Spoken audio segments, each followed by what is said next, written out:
Hello friends. आज हम लोग सॉल्यूशंस पढ़ेंगे कुछ क्वेश्चंस के जो कि स्टूडेंट्स आप लोगों ने ही पूछे हुए हैं, जो कि बेस्ड होंगे नंबर सिस्टम पे। इसका पार्ट 1 आ चुका है और इस हफ्ते जो भी नंबर सिस्टम से रिलेटेड क्वेश्चंस पूछे गए थे उनको अब हम लोग सॉल्व करेंगे। ठीक है, सो चलिए देखते हैं। पहला क्वेश्चन ये पूछा गया था, नंबर सिस्टम से रिलेटेड है, ये अलजेब्रा से भी रिलेटेड है और नंबर सिस्टम से भी है। बेसिक सा एक क्वेश्चन है। अगर आपको ये बोला जाए कि x+5 का होल स्क्वायर और इसकी वैल्यू किसके इक्वल हो, जीरो के। ठीक है, तो आप तो सीधे बोल दोगे कि x की वैल्यू कितनी हो जाएगी, -5, तभी जीरो आ सकता है। ठीक है, तो फ्रेंड्स ये चीज जो होती है इसमें हमेशा ये एक चीज आप याद रखिए कि अगर आपको लिखा हो a² plus b² plus c², ठीक है, और इसकी वैल्यू बोले जीरो होगी। ठीक है, तो ये सिर्फ और सिर्फ एक ही केस में पॉसिबल है, जब a b और c इन तीनों की वैल्यूज क्या हो, तीनों आपस में भी जीरो हो और तीनों की वैल्यू इक्वली जीरो हो। सिर्फ उसी केस में ये वैल्यू पॉसिबल है। ठीक है, तो इस केस में इसका आंसर क्या आ जाएगा कि इसकी वैल्यू भी हमें जीरो करनी होगी, इसकी भी जीरो करनी होगी और इसकी भी जीरो करनी होगी। तो x की वैल्यू कितनी रखनी पड़ेगी, 3, y की कितनी रखनी पड़ेगी, 5, और z की कितनी रखनी पड़ेगी, 4। ठीक है, तो x का स्क्वायर, 3 का स्क्वायर 9/9 1, 5 का स्क्वायर 25/25 1, z का स्क्वायर 4 का स्क्वायर 16/16 यानी कि 1। तो इसका सम अप कितना हो जाएगा, 3। ठीक है, तो इस तरह का ये क्वेश्चन था। नेक्स्ट क्वेश्चन देखते हैं। अब देखिए ये क्वेश्चन पूछा गया है, इसमें क्या बोल रहा है कि 47.2506 इज इक्वल टू कितना है, 4a plus 7b plus 2c plus, देखिए यहाँ पे क्या है, 5 के साथ में d नहीं है, अपॉन में d है। ठीक है, इस चीज को थोड़ा सा ध्यान दीजिए। और नेक्स्ट में क्या है, 6e। ठीक है, तो इसमें पूछ क्या रहा है, 5a plus 3b plus 6c plus D plus 3e की वैल्यू बतानी है। ठीक है, मैं क्वेश्चंस पढ़ दूंगा क्योंकि कई बार क्या है कि इसमें क्वेश्चंस बहुत ज़्यादा क्लियर नहीं है पिक, हालांकि ये पिक्चर तो काफ़ी क्लियर है, तो इसको आप देख लीजिए। 4a, अब देखिए यहाँ पर है 4 और यहाँ पे है 4। ठीक है, तो 4 के साथ में मैं क्या लिखूं, तो देखिए 47, ये क्या लिखा हुआ है, पहले तो मैं इसको ब्रेक कर देता हूँ। ठीक है, ये लिखा हुआ है 47.2506। क्वेश्चन बहुत डिफिकल्ट नहीं था, लेकिन देखने में अगर आप थोड़ा सा उस पर दिमाग नहीं लगाएंगे तो फिर डिफिकल्ट लगने लगेगा। तो देखिए मैं 4 को क्या लिख सकता हूँ, अगर मैं इस चीज को लिखना चाहूँ अलग अलग, तो मैं ये लिख सकता हूँ, 47 है तो 4 को 10 से मल्टीप्लाई कर दूं तो 40, प्लस 7 को 1 से मल्टीप्लाई कर दूं तो ये ऐड कर दूं, प्लस जो 0.2 है तो 2 को मैं किससे मल्टीप्लाई कर दूं, 1/10 से, तो ये 0.2 हो जाएगा। प्लस जो पॉइंट, ये 5 है, पॉइंट के बाद 0.5 है एक तरह से, तो इसको मुझे किससे मल्टीप्लाई करना पड़ेगा, 1/100 से। और जो 0 है उसको तो किसी से मल्टीप्लाई कर नहीं सकते हैं, तो वो 0 ही रहेगा। और जो 6 है उसको किससे मल्टीप्लाई करना पड़ेगा, 1/10,000 से। ठीक है, तो देखिए a की वैल्यू कितनी आ गई, आप देखिए 4a लिखा हुआ है तो a कितना होगा, 10। ठीक है, b की वैल्यू कितनी आ गई, 1, c की वैल्यू कितनी आ गई, 1/10। और देखिए d मल्टीप्लाई में नहीं लिखा हुआ है, d 1/, में लिखा हुआ है, तो 1/, जब मैं d लिखूंगा तो d की वैल्यू कितनी आ जाएगी, सीधे सीधे 100। ठीक है, और 6e, और e की वैल्यू कितनी हो जाएगी, 1/10,000। ठीक है, तो अब क्वेश्चन आपके लिए इजी हो गया क्योंकि आपको a b c d e की वैल्यू पता चल गई है। तो अब क्या पूछ रहा है, 5a, तो 5 कितना है, सॉरी a कितना है 10, तो 5a कितना हो जाएगा 50। ठीक है, और b कितना है 1, तो 3b कितना हो जाएगा 3, c कितना है 1/10, तो 6c कितना हो जाएगा 0.6। ठीक है, d कितना है 100 है, तो यहाँ पे कितना हो जाएगा 100, और e कितना है 1/10,000, तो ये 3e की 6, ओके एक सेकेंड,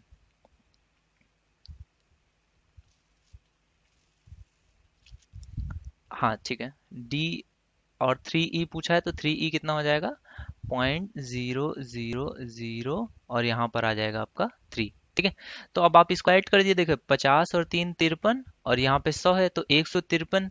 तो 153 आपको सिर्फ एक ही क्वेश्चन में बोल रहा है, आप आगे भी कर सकते हैं, नहीं तो यहीं से आपका आंसर आ जाएगा। ठीक है, नेक्स्ट क्वेश्चन देखते हैं। अब देखिए ये क्वेश्चन है, ये बहुत ही सिंपल सा क्वेश्चन है, सिंप्लीफिकेशन पे बेस्ड है। अगर आप चीज़ों को बहुत सिंपल वे में करेंगे तो आपका आंसर जल्दी आएगा, अदरवाइज बहुत डिफिकल्ट हो जाएगा। अगर आप मल्टीप्लाई करने पे उतरे तो आप मल्टीप्लाई करते रह जाएंगे, आपका सवाल एक दो जरूर छूटेगा इस तरह के क्वेश्चंस में। तो आप इसको सिंप्लीफाई करिए पहले। देखिए 692/693। ठीक है, और इसको मल्टीप्लाई किससे करना है हमें, 99 से। तो देखिए फ्रेंड्स, इसको कैसे करेंगे, इसमें आप पहले इसको आप समझ लीजिए कि इसको और कैसे लिख सकते हैं। इसको मैं ऐसे लिख सकता हूँ 999 प्लस 692 डिवाइडेड बाई 693। मैं इस तरह से भी इसको लिख सकता हूँ, ठीक है। और उसके बाद मुझे क्या करना होगा, मुझे 99 से इसको मल्टीप्लाई करना है, ठीक है। तो एक बार मैं इससे मल्टीप्लाई करूँ, देन इससे मल्टीप्लाई करूँ, ठीक है। तो एक बार मैं जब 999 से 99 को मल्टीप्लाई करूंगा तो मैं इसको इस तरह से लिख दूंगा। देखिए कुछ भी मैं सॉल्व नहीं करने वाला हूँ, ठीक है, मैं सिर्फ लिखता जा रहा हूँ। 692 अपॉन 693, इसको भी मल्टीप्लाई कर दीजिए आप 99 से। अब देखिए यहाँ पर क्या कुछ कट रहा है, देखिए ये पूरा पूरा कट जाएगा। 99 को 7 बार पढ़िए, 9 सत्ते 63, और फिर से 9 सत्ते 63, तो ये 693 हो जाता है, ठीक है। तो ये 7 टाइम्स कट गया, ठीक है। तो ये कितना हो गया, 692/7, और यहाँ पर क्या लिखा हुआ है, 1/7।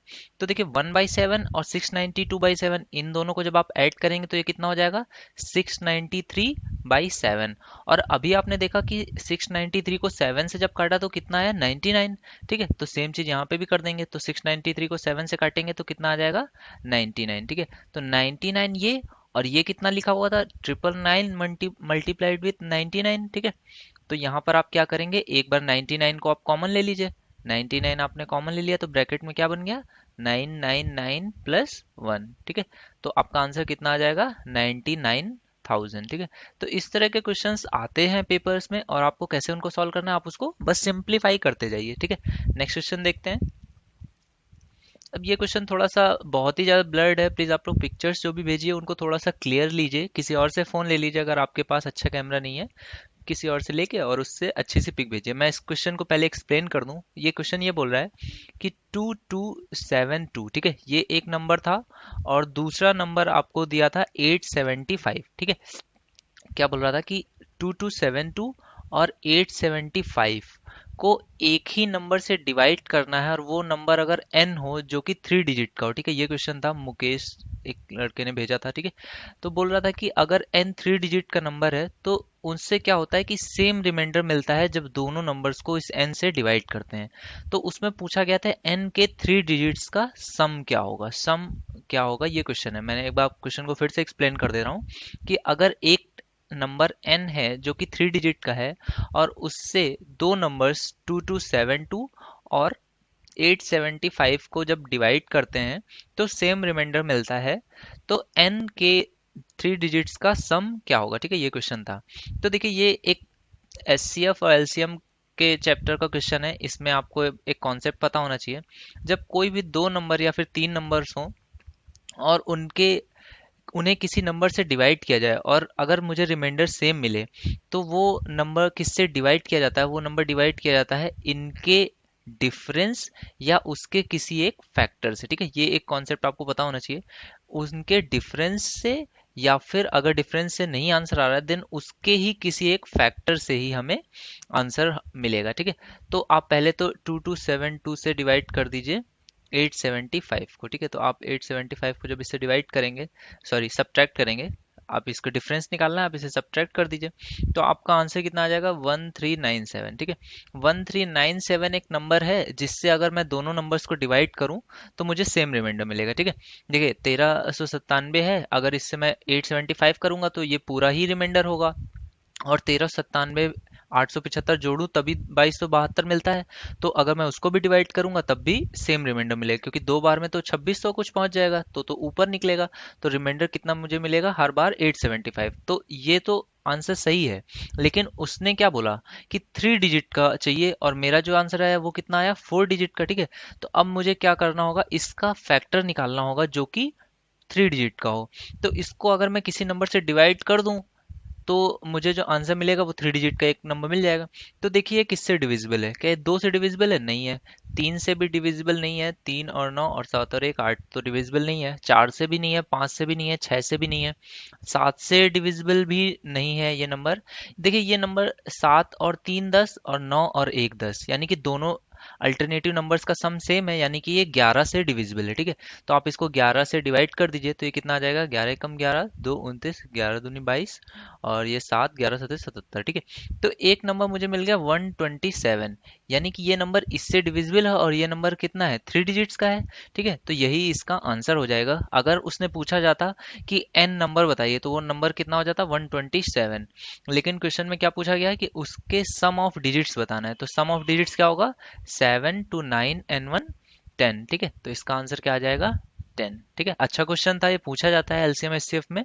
इसमें एलसीएम एचसीएफ में मैं आपको एक्सप्लेन करूंगा, इसमें 2 डिजिट्स के बजाय 3 डिजिट्स भी दी होती हैं, और तब भी क्वेश्चन यही पूछता है। तो उसको कैसे करेंगे वो मैं एलसीएम एचसीएफ में आपको समझाऊंगा। अभी नेक्स्ट क्वेश्चन देख।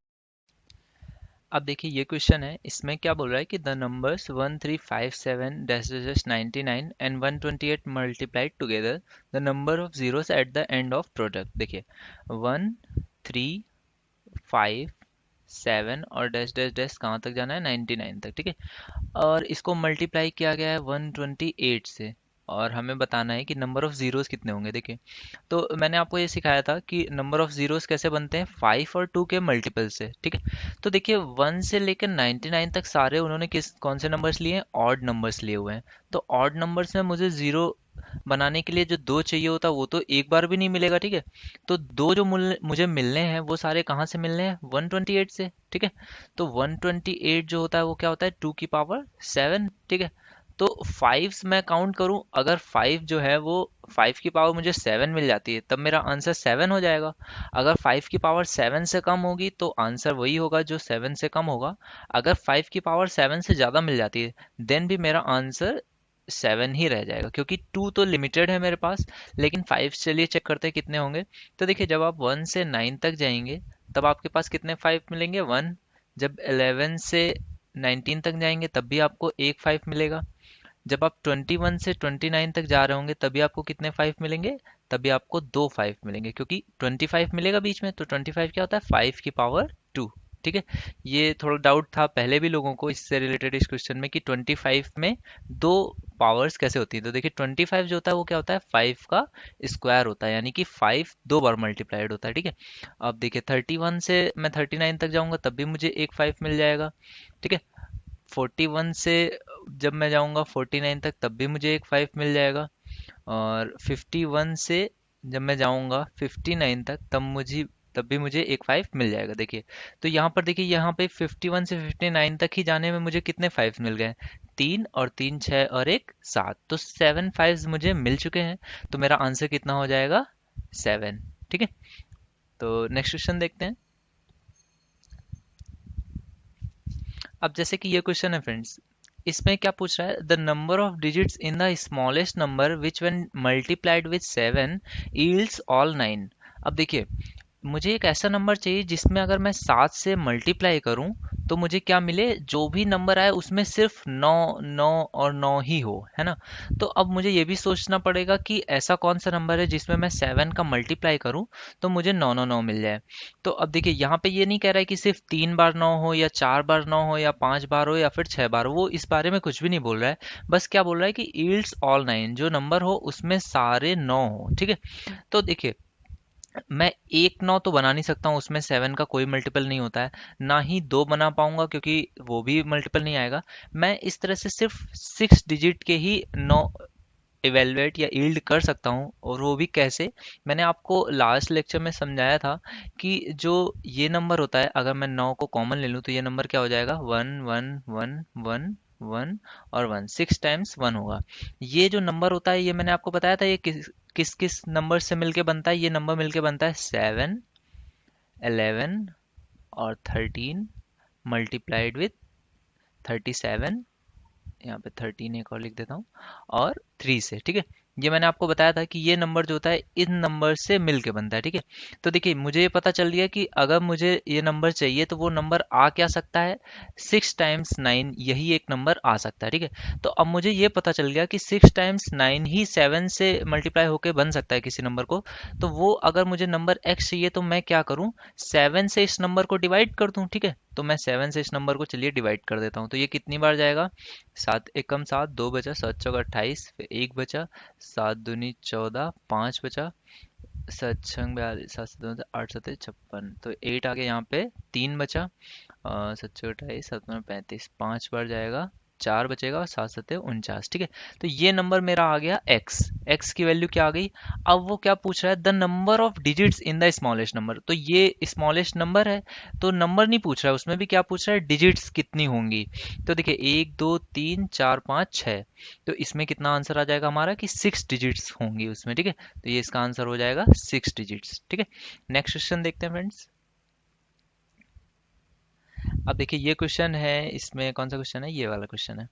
In the question of division the dividend is 37693। अब देखिए ये क्वेश्चन मैंने आपको, ये सेम क्वेश्चन नहीं बट मैंने इसका कॉन्सेप्ट आपको सिखाया था कि अगर 37693 क्या बोल रहा है कि ये डिविडेंड है, तो इसको बीच में आप लिख दीजिए, डिविडेंड बीच में आ गया। क्वोशंट कितना दिया हुआ है, 52, ठीक है। और वो डिवाइजर पूछ रहा है एक्स की वैल्यू, अगर रिमाइंडर उसने क्या बोला हुआ है, देखिए रिमाइंडर बोला हुआ है 52 से बड़ा हो और लेस देन 104, ठीक है। तो ये क्वेश्चन है। अब देखिए, अब आपको यहाँ पे एक छोटा सा मैं कॉन्सेप्ट समझा देता हूँ। देखिए अगर मैं एक कोई भी नंबर n है, ठीक है, और मैं उसको a से डिवाइड करूं और मेरा क्वोशंट b आए, ठीक है, और कुछ रिमाइंडर हो c, ठीक है, तो अगर मैं सेम नंबर n को b से जब डिवाइड करूंगा, ठीक है, तो भी मेरा जो रिमे वो क्वोशंट होगा वो a हो जाएगा और रिमाइंडर तब भी c रहेगा, ठीक है। तो अब इस क्वेश्चन को देखिए आप, तो ये अगर मैं इसको 52 से इस नंबर को डिवाइड करूं, ठीक है, तो देखिए रिमाइंडर में तो थोड़ा बहुत चेंज आ सकता है, लेकिन बाकी नंबर n हमें तब भी मिल जाएगा, ठीक है। तो अगर मैं 52 से इसको डिवाइड करूं, क्योंकि रिमाइंडर क्यों चेंज हो जाएगा, क्योंकि नंबर चेंज हो रहा है, अगर नंबर छोटा होगा तो रिमाइंडर में चेंजेस आ सकते हैं, ठीक है। तो अब ये नंबर क्या है, 52 है। 52 से अगर मैं 37693 को डिवाइड करूं और रिमाइंडर को इसके बीच में ले आऊं, तो मुझे क्या पता चल जाएगा, उस क्वेश्चन के लिए जो क्वेश्चन होगा वही हमारा इस क्वेश्चन के लिए डिवाइजर होगा, ठीक है। तो अब इस क्वेश्चन को करते हैं। चलिए 52 से इसको आप डिवाइड कर दीजिए। 52 से जब आप इसको डिवाइड करेंगे 37693 को, ठीक है, तो देखिए मैं डिवाइड करता हूँ। पहले तो कितनी बार जाएगा, देखिए एक बार तो जा नहीं पाएगा, तो ये कितनी बार जाएगा, 6 पंचे 30 और 7 बार चला जाएगा, ठीक है। तो 7 टाइम्स इसको आप मल्टीप्लाई करेंगे तो यहाँ पर कितना आ जाएगा, 364। अब 364 आ जाएगा, यहाँ पे आप इसको घटा दीजिए, ये कितना आपको मिल जाएगा, ओ 12, ठीक है। तो 9 ऊपर से कॉमन आ जाएगा। अब यहाँ पर ये कितनी बार जाएगा, 2 बार जाएगा, ठीक है। तो यहाँ पर आप लिख दीजिए 2, और ये कितनी बार जाएगा, 1 0 और 4 हो जाएगा, ठीक है। अब 3 और नीचे से यहाँ उतार लीजिए, तो ये कितना हो जाएगा, 25 और 253। अब ये कितनी बार जाएगा, 5 बार तो नहीं जाएगा, तो ये 4 टाइम्स लेके जाएंगे इसको, तो ये कितना हो जाएगा, 4 टाइम्स जाएगा तो 208, ठीक है। तो अब इसको आप घटा दीजिए, 13 में 8 गया 5, और यहाँ पे कितना बचेगा, 24 में 20 गया 45, ठीक है। तो देखिए मेरा रिमाइंडर क्या आ गया, 45, लेकिन मेरे को सवाल में क्या कहा गया है कि 52 से बड़ा और 104 से छोटा होना चाहिए। तो अगर मैं 52 को एक बार कम पढूं, यानी कि अगर मैं इसको 723 टाइम्स ही पढूं, तो यहाँ पर मेरा रिमाइंडर कितना हो जाएगा, यहाँ पे 52 उसमें और ऐड हो जाएगा, तो 45 और 52 ये कितना हो जाएगा, 97, ठीक है। तो अब देखिए जो मेरा रिमाइंडर आ रहा है वो क्या 52 और 104 से बीच में आ रहा है, ठीक है। तो जो मेरा यहाँ पर जो क्वेश्चन आया वही मेरे क्वेश्चन का क्या हो जाएगा, डिविडेंड, या फिर वही मेरा आंसर हो जाएगा। तो 724 टाइम्स जा रहा था, लेकिन तब रिमाइंडर मैच नहीं कर रहा था, तो मैंने क्या किया, क्वेश्चन को उसी अकॉर्डिंग, रिमाइंडर के अकॉर्डिंग चेंज कर लिया, तो मेरा आंसर कितना आ जाएगा, 723। इसका आंसर 724 ज़्यादातर लोग लगा देते हैं, जो कि गलत हो जाता है। इसका आंसर क्या आएगा, 723, ठीक है। नेक्स्ट क्वेश्चन देखते हैं फ्रेंड्स। अब देखिए फ्रेंड्स, ये क्वेश्चन क्या कह रहा है कि if x and y are two real numbers और x प्लस वाई की वैल्यू कितनी है, 8 गिवन है, तो greatest number value of X Y क्या होगी, ठीक है। तो आपको ये पता होना चाहिए कि इसमें अगर एक कॉन्सेप्ट इसमें लगता है कि अगर x plus Y plus Z भी हो और इसकी सम कुछ k हो, ठीक है, देन एक्स वाई जेड की अगर पूछा जाए मैक्सिमम वैल्यू क्या होगी, तो उसके लिए आपको क्या करना होता है, एक्स वाई और जेड को कुछ इक्वल फॉर्म्स में अगर इनको तोड़ा जाए तो जो वैल्यू होगी, यानी कि अगर एक्स वाई जेड की वैल्यू k/3 लें तो जो एक्स वाई जेड की वैल्यू आएगी ये इसकी मैक्सिमम वैल्यू होगी, ठीक है। और इससे रिलेटेड एक और जो क्वेश्चन पूछा था मैं भी वो भी आपको एक्सप्लेन कर दूंगा। तो इसकी मैक्सिमम वैल्यू क्या हो जाएगी, 3 का क्यूब, ठीक है। और इस पे एक और पूछा जाता है कि अगर एक्स वाई जेड की मल्टीपल गिवन हो के, ठीक है, तो पूछा जाए X plus Y plus Z की मिनिमम वैल्यू क्या होगी। दोनों तरह से क्वेश्चन पूछा आता है, इसकी मिनिमम वैल्यू पूछता है तो उसमें आपको क्या करना होता है, उसमें भी आपको सेम करना होता है, एक्स वाई जेड को इक्वल लेना होगा। सो दैट ये कितना हो जाएगा, क्यूब रूट। तो क्यूब रूट ऑफ के इसका 3 बार सम होगा, यानी कि ये, ठीक है। तो अब इस क्वेश्चन के माध्यम से आप इसको समझ लीजिए कि जैसे यहाँ पर दिया है कि दो नंबर्स का सम दिया है, ठीक है, एक्स प्लस वाई, और इसकी वैल्यू कितनी दी है, 8। तो मल्टीपल मुझे चाहिए, मल्टीपल की वैल्यू ग्रेटेस्ट चाहिए, यानी कि इस टाइप का है। तो मैं क्या करूंगा, इसको इक्वली पे ब्रेक कर लूंगा। तो ये कितना आ जाएगा, 4 and 4। तो मल्टीपल कितना हो जाएगा, 4 and 4, और इसका वैल्यू कितनी आ जाएगी, 16, ठीक है। तो इसका आंसर कितना आ जाएगा मेरा, 16, ठीक है। नेक्स्ट क्वेश्चन को देखते हैं। यहाँ पे थोड़ा क्लियर नहीं है क्वेश्चन, फिर भी ये 26 क्वेश्चन है। Find the maximum number of trees which can be planted 20 meters apart on the two sides of a straight road that is 1760 meters long, ठीक है। देखिए क्या कह रहा है क्वेश्चन, 1760 मीटर लॉन्ग एक रोड है, ठीक है, और इसके दोनों साइड पर ट्रीज लगाने हैं, ठीक है मुझे, और उनके बीच में डिस्टेंस कितनी होनी चाहिए, 20 मीटर्स की डिस्टेंस पे मुझे ट्रीज लगाने हैं, ठीक है। तो इसमें एक बेसिक सा कॉन्सेप्ट यूज होता है, वो आप समझ लीजिए कौन सा कॉन्सेप्ट इसमें लगता है। अगर मैं आपसे कहूँ कि मेरे पास 20 मीटर एक छोटी सी रोड है और मेरे को ट्री लगाने हैं, तो आप बताइए कितने ट्री लगा लेंगे। तो आप बोलेंगे सर एक यहाँ पे ट्री लगा दीजिए, एक यहाँ पे ट्री लगा दीजिए, तो 2 ट्रीज लग गए। अब मैं बोलूँ अगर मेरे पास 40 मीटर की रोड है, तब आप क्या बोलोगे कि 3 ट्रीज लग जाएंगे।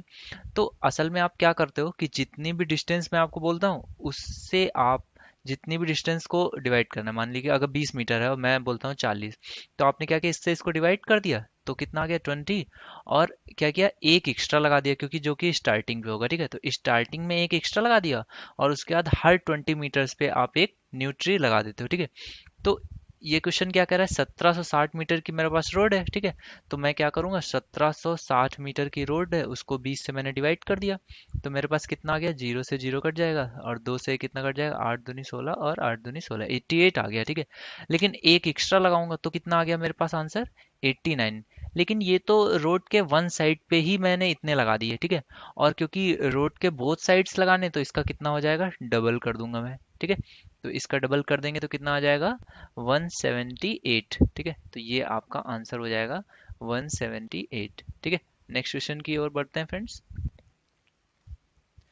अब इसमें क्वेश्चन, ये क्वेश्चन पूछा गया था इसमें कि a number n is divided divisible by 6 but not divisible by 4। अब देखिए एक नंबर n है, वो 6 से डिविजिबल है लेकिन 4 से डिविजिबल नहीं है। तो बताना which one of the following will be N integer, ठीक है। अब देखिए नंबर कैसा है पहले तो वो समझ लीजिए। देखिए जो नंबर 6 से डिविजिबल है, तो 6 के फैक्टर्स क्या होते हैं, 2 and 3। तो वो 2 से भी डिविजिबल होगा और 3 से भी डिविजिबल होगा, ठीक है।